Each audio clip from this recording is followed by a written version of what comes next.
तो आप जैसे कि जानते हैं कि ऑब्जेक्टिव क्वेश्चन जो होता है जो हमें घेरा लगाने के लिए होता है, ठीक ना। लेकिन हमको जो लिखना है उस किस प्रकार का लिखना है हमें ये देखना है। तो सबसे पहले 4 मार्क्स का क्वेश्चन होता है, 6 मार्क्स का क्वेश्चन होता है उसके बाद। तो 4 मार्क्स का क्वेश्चन जो आपके सामने आता है, तो पहले क्वेश्चन को अच्छी रीति से समझ लीजिए। आपको हम पूरा एग्जाम हॉल में क्या क्या करना, सारी बातों को हम बताने पर है। अगर इस वीडियो को पूरा लास्ट तक देखिएगा तो आप अच्छे मार्क्स को ला सकते हैं। अच्छा तरह से आप एग्जाम में अच्छा प्रेजेंटेशन कर सकते हैं, अच्छा तरह से कॉपी को सजा कर लिख सकते हैं। तो सबसे पहले सुनिएगा, 4 मार्क्स का क्वेश्चन है, उसके बाद 6 मार्क्स का क्वेश्चन है। सबसे पहले जैसे ही क्वेश्चन पेपर आपको मिलता है, आराम से आप हड़बड़ाइए मत, पूरा क्वेश्चन को शुरू से लेकर अंत तक क्वेश्चन को पूरा पढ़ लीजिए। पढ़ने के बाद उसमें विकल्प रहता है कि मान लीजिए 5 क्वेश्चन में 3 का जवाब देना है। एग्जाम्पल के लिए हम बता रहे हैं, 5 क्वेश्चन में से 3 लिखना है। तो आप जैसे ही पढ़िएगा क्वेश्चन को, वैसे ही आपके मन, आपके दिमाग तुरंत बता देगा कि 5 क्वेश्चन में से तुरंत दिमाग आपको सिलेक्ट कर लेगा। यदि आप पढ़ने वाला स्टूडेंट होंगे तो आपको दिमाग तुरंत बताएगा कि इस 5 क्वेश्चन में हमें इस प्रकार का क्वेश्चन, क्वेश्चन नंबर तीसरा तो क्वेश्चन नंबर 5, क्वेश्चन नंबर 6 करना है। तो आपको दिमाग में तुरंत आ जाएगा। उसके बाद आप पूरा क्वेश्चन पढ़िए, फिर आपको दिमाग में आएगा जो 5 नंबर जो 6 नंबर का क्वेश्चन है उसमें भी आप सिलेक्ट कर सकते हैं कि कौन सा। पहले सिलेक्ट हो गया कौन कौन सा हमें पेपर लिखना है, कौन कौन सा हमें क्वेश्चन लिखना है, आप सिलेक्ट कर लीजिए, कर लिए। उसके बाद अब देखिए कि मान लीजिए 3 क्वेश्चन आप सिलेक्ट कर लिए, उसमें से देखिए कौन क्वेश्चन आप अच्छी रीति से जानते हैं। मेरी बातों को ध्यान दीजिए, बहुत ही आपको कीमती बात, अनमोल बात आपको समझाने पर है। सबसे पहले आप क्वेश्चन जो लिखना शुरू करते हैं, क्वेश्चन का आंसर, उस क्वेश्चन को जवाब दीजिए, उस क्वेश्चन का उत्तर दीजिए जो आप सही तरीके से उसके बारे में जानते हैं। क्योंकि पहला एक्सप्रेशन होता है, first expression is last expression कहा जाता है, इंग्लिश में एक कहावत है। यदि आपका पहला दिखावा खराब हो गया तो उसको पूरा दिमाग में अड़ जाएगा चेक करने वाला कॉपी को कि पता ना कैसा लगता है, कमजोर स्टूडेंट है, लगता है मीडियम स्टूडेंट है। आप अच्छा भी उत्तर दीजिएगा लास्ट में, बीच में, तो आपको वो सा मार्क्स नहीं देगा। इसलिए आप पहले ही उसको एक कॉपी जांच करने वालों को समझा दीजिए कि हम एक अच्छे स्टूडेंट हैं। इसलिए आप वैसे क्वेश्चन को चुनिए सबसे पहले, चाहे कुछ भी हो, ग्रुप बी हो चाहे ग्रुप सी हो, वहां से शुरू कीजिए जो आपको सबसे पहले आंसर पता है अच्छी रीति से। ठीक बात तो ये समझ लिए आप। हम क्या किए हैं उस बातों को बताते हैं जो हम किए हैं। हम दो पेन को हमेशा रखते थे, एक ब्लैक पेन, एक ब्लू पेन, साथ ही साथ पेंसिल और रबड़ और कटर, साथ ही साथ स्केल। समझ रहे हैं मेरे बात को। ये तो क्या क्या रखना है एग्जाम में हमेशा याद रखिएगा, 2 pen, blue pen, black pen और पेंसिल, कटर, रबर हमेशा याद रखना चाहिए स्केल के साथ। तो क्या करना है, सबसे पहले वहां लिखना है आपको। सबसे पहले वहां लिख दीजिएगा आप जो आंसर देने जा रहे हैं, जिस ग्रुप के लेने चाहते हैं उसका पहले लिख दीजिएगा कि हम कौन सा ग्रुप को आप देने जा रहे हैं। ग्रुप ए है, ग्रुप बी है, ग्रुप सी है, पहले सबसे पहले यहाँ डाल के उसके बाद यहाँ अंडरलाइन कर लीजिएगा कि ग्रुप ए है, ग्रुप बी है। उसके बाद आप तो क्या बताए हैं, सबसे पहले जो लिखना है, जो सबको अच्छा से आंसर मालूम है उस क्वेश्चन को लिखिए, अच्छा तरह से लिखिए। लेकिन अब देखना है कि लिखना किस प्रकार का, ध्यान दीजिएगा। सबसे पहले आपको पेज रहता है, इधर भी छोड़ा रहता है, मार्जिन रहता है, इधर भी मार्जिन रहता है। ठीक, सबसे पहले टाइटल डालिए जो आपको कुछ लिखा है, आप कोशिश कीजिए कि उसको निम्नलिखित में लाइए। जैसा भी क्वेश्चन है आपको कोशिश कीजिए कि इस प्रकार का, और मान लीजिए कोई क्वेश्चन पूछा है उसको निम्नलिखित में लाइए, मतलब इसका आंसर इस प्रकार है, ठीक ना, इंग्लिश में लिखिए। उसके बाद आप उसको ठीक कीजिए, अंडरलाइन। अंडरलाइन करना कभी ना भूलिए। आप पेंसिल और अंडरलाइन कभी पेन से मत कीजिए, पेंसिल और स्केल रखिए, हमेशा कुछ भी लिखिए उसको अंडरलाइन कीजिए। उसके लिखने के बाद ध्यान दीजिए किस प्रकार लिखा जाता है। लिखने के बाद इधर भी हल्का सा छोड़ दीजिए। कमजोर से कमजोर स्टूडेंट के लिए हम बता रहे हैं ट्रिक्स। इधर से हल्का सा छोड़ दीजिए, इधर से भी हल्का छोड़ दीजिएगा। अब ऐसा मत छोड़िए कि पूरा एकदम दिखे, लेकिन आप ऐसा छोड़िए कि मेरे लिखने का तरीका ही ऐसा है, ऐसा लिख दीजिए। आप इधर से हल्का मार्जिन छोड़िए, इधर से मार्जिन छोड़िए, उसके बाद सेंटर में लिखिए। लिखना किस प्रकार का है, ज़्यादा सटा सटा के मत लिखिए, ध्यान दीजिएगा सर, ज़्यादा सटा सटा के नहीं लिखना है, थोड़ा सा दूर दूर लिखना है, ज़्यादा से दूर दूर लिखना है। कोशिश करना है कि जो 4 मार्क्स का क्वेश्चन है उसे हम कम से कम उसको हम 2 से 2.5 पेज ले जाएं। देखिएगा, मेरे बात को ध्यान से देगा, आपको जो पेपर मिलता है उतना ही आंसर, कितना पेपर मिलता है उसमें 32 पेज कभी कभी रहता है, 34 पेज रहता है। तो आपको जो प्रश्न मिला है उतना, उसको उत्तर भरने के लिए उतना पेज मिला है, लेकिन हम लोग 16 पेज 18 पेज लिखेंगे और कहेंगे कि हम फेल हो गए हैं सर, हम बहुत अच्छा तरह से लिखे थे, पूरा क्वेश्चन हम आंसर दिए थे। आप हर एक क्वेश्चन को एक पेज आंसर दीजिएगा तो आपको मार्क्स कहाँ से मिलेगा? यहाँ यही स्टूडेंट मार्क खाते हैं। आपको सब अच्छा तरह से लिखें, लेकिन एक ही पेज लिखे हैं, सब क्वेश्चन लिखे, हर एक क्वेश्चन को एक एक पेज लिखे हैं, और ज़्यादा से ज़्यादा 12 13 16 18 पेज जाते जाते कहें कि बहुत लिख लिए हैं सर। गलती किए हैं, आप गलती किए हैं, सबसे बड़ा मिस्टेक किए हैं, क्योंकि एग्जाम चेक करने वाला यदि एक एक नंबर भी कॉपी दे तो 18 नंबर आएगा।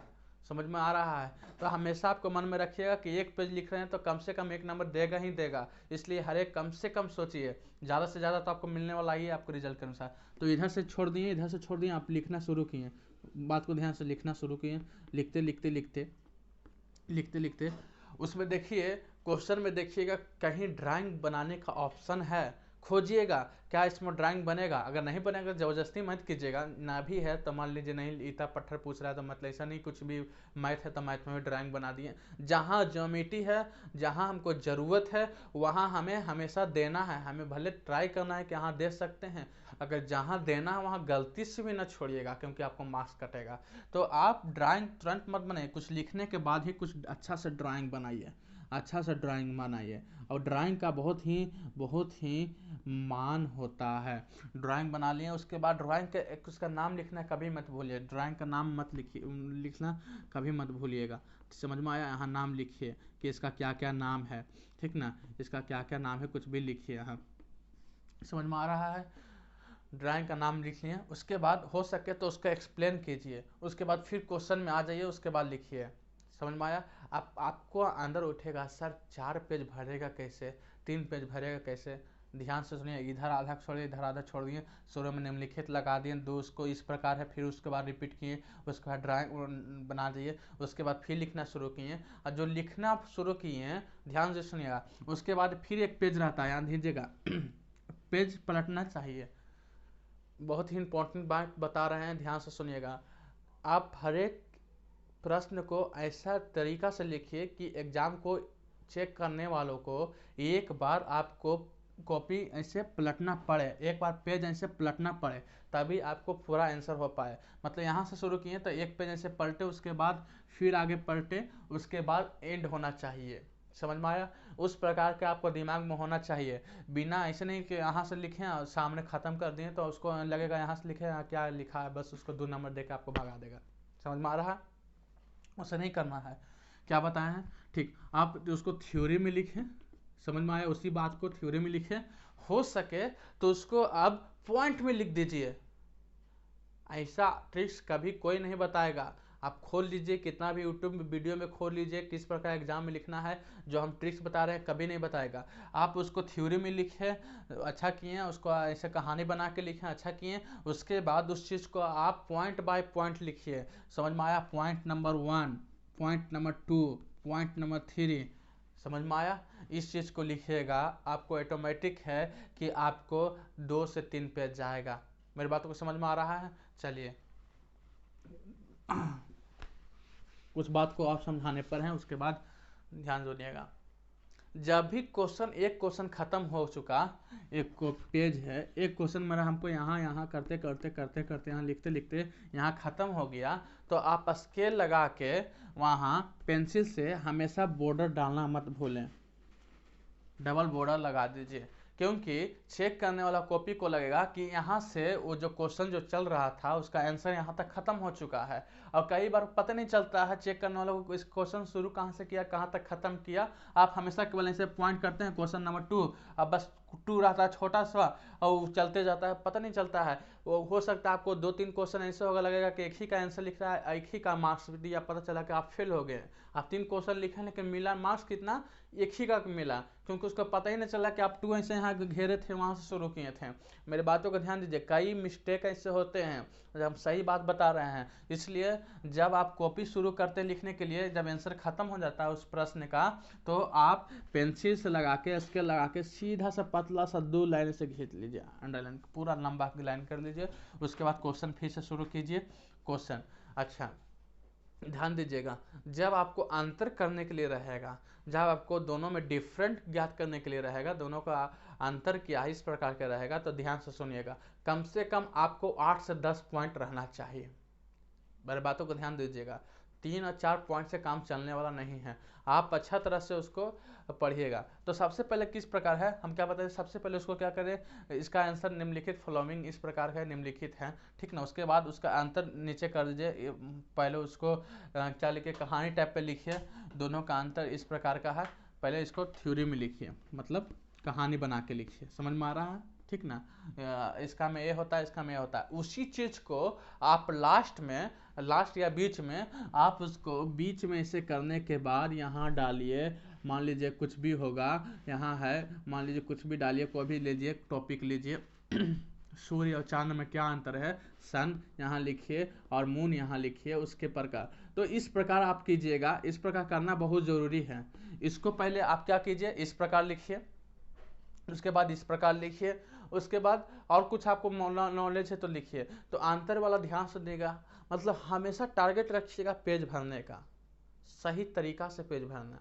ऐसे नहीं कुछ कुछ कुछ गाना लिख दीजिएगा और कुछ लिख दीजिएगा, गलती से भी एक देखेगा कि फालतू की चीज़ लिख रहा है ना, या एक क्वेश्चन में लिखे ना खराब चीज़, शुरू में लिखे ऐसे भरे, तो लगेगा कि सब चीज़ पूरा पेपर में इसको ऐसा लिखा हुआ है। अब केमिस्ट्री का एग्जाम है तो आप रिएक्शन लिखना मत भूलिएगा। फिर से सुन लीजिए, यदि केमिस्ट्री का एग्जाम है तो रिएक्शन लिखना मत भूलिएगा। साथ ही साथ यदि फिजिक्स का एग्जाम है तो जहाँ यूनिट लिखने आता है वहाँ आप यूनिट गलती से भी न छोड़िएगा। उस यूनिट में आप लिखने जैसे ही लिखते हैं न्यूटन पर मीटर स्क्वायर, न्यूटन पर मीटर, इस प्रकार का लिखते हैं, तो समझिए वहाँ आधा मार्क्स आप ले लिए हैं, हाफ मार्क्स उसमें इंक्लूड है। समझ में आया। अगर अच्छा चेक करने वाला 1 नंबर भी दे देता कि अच्छा पढ़ने वाला है। तो यूनिट को हमेशा ध्यान दीजिएगा लिखते समय, फिजिक्स हो या कभी कभी मैथ हो, मैथ में भी मार्क खा जाता है। यूनिट लिखना कभी मत भूलिएगा, छोटा छोटा गलती कीजिएगा और बहुत ही नंबर ज़्यादा कटता है, छोटा गलती से ज़्यादा नंबर कटता है, इसलिए ध्यान दीजिएगा। तो क्या बताएं, राइटिंग अच्छा होना चाहिए। एग्जाम लिखते समय कोशिश कीजिएगा कि अच्छा राइटिंग लिखिएगा, खास करके शुरू में। और जब लास्ट जाते हैं तो लास्ट में हम क्या बताए थे, जो क्वेश्चन बचा हो कुछ रहेगा, जो आपको कम नॉलेज है, जिसके बारे में आप थोड़ा सा कम जानते हैं, उसके बारे में लिखिए, पूरा लिखिए। आपको कुछ भी आता है, कुछ भी कहानी बनाना आता है, उसके बारे में लिखिए, पूरा हो सके उसके बारे में लिखिए। तो लास्ट का क्वेश्चन पूरा ले जाइए, लंबा ले जाइए, ताकि उसको मतलब नंबर मिल सके, क्योंकि आप शुरू से अच्छा इमेज बना चुके हैं, लास्ट में भी अच्छा आपको मार्क्स मिलेगा। तो इस प्रकार की कॉपी आप एग्जाम में लिखिएगा तो आपको अच्छा मार्क्स मिलेंगे। आपको 15-16 पेज नहीं भरना है, आपको हमेशा टारगेट रखना है, जितना कॉपी मिला है उतना भरना है। कई स्टूडेंट गलती ये करते हैं कि वो देखते हैं कितना कॉपी लिखे, गिनते हैं 1 2 3 4 5 6 7 पेज लिखे हैं। आपको वो नहीं देखना है, सबसे बड़ा गलती आप कर रहे हैं। देखना यह है, पीछे से गिनना है कितना पेज अभी और लिखना है, कितना पेज हमें और लिखना है। और घड़ी ले जाना मत भूलिए। आप कॉलेज के और एग्जाम हॉल का घंटी पर निर्भर मत रहिएगा कि एक बेल बजेगा तो हमको 1 घंटा होगा। आप अपने खुद घड़ी पहनिए, खुद घड़ी लेकर जाइएगा, वॉच लेकर जाइएगा, ताकि आपको समझ में आ सके कि कितना देरी हमको, कितना देरी। हाँ, आप दिमाग में बांट लीजिए कि 4 नंबर के लिए हमें आधा घंटा देना है, 1 घंटा देना है, 6 नंबर के लिए हमें 1.5 घंटा देना है। दिमाग में उसी के हिसाब लिखिए, पता चलता है आप 4 नंबर के क्वेश्चन में पूरा 2 घंटा बिता दिए, 6 नंबर के लिए आधा घंटा टाइम बिता और छोटा सा लिखें। तो गलती यहाँ होता है। हमेशा टाइम मैनेजमेंट करना एग्जाम हॉल में बहुत ही ज़रूरी है, ध्यान दीजिएगा। उसके बाद ऑब्जेक्टिव क्वेश्चन हो सके तो आप कर जो क्वेश्चन आता है उसको मार लीजिए पहले ही, सबसे पहले, क्योंकि निश्चिंत हो जाइएगा। लास्ट में आपको पता चलेगा कि ऑब्जेक्टिव भी करना है, ऑब्जेक्टिव भी करना है, इस प्रकार का हबड़ा जाइएगा, जो आता है वो भी भूल जाइएगा। इसलिए अब ध्यान दीजिए, बहुत ही शांत तरीका, 2 3 4 घंटा जो रहता है एग्जाम हॉल में, बहुत ही इम्पोर्टेंट 6 महीना का परिश्रम होता है। तो किस प्रकार मेरा वीडियो लगा, अगर अच्छा लगा तो लाइक कीजिए। फिर मिलेंगे एक नई बात के साथ, देखते रहिए नंबर 1 क्लासेस। धन्यवाद।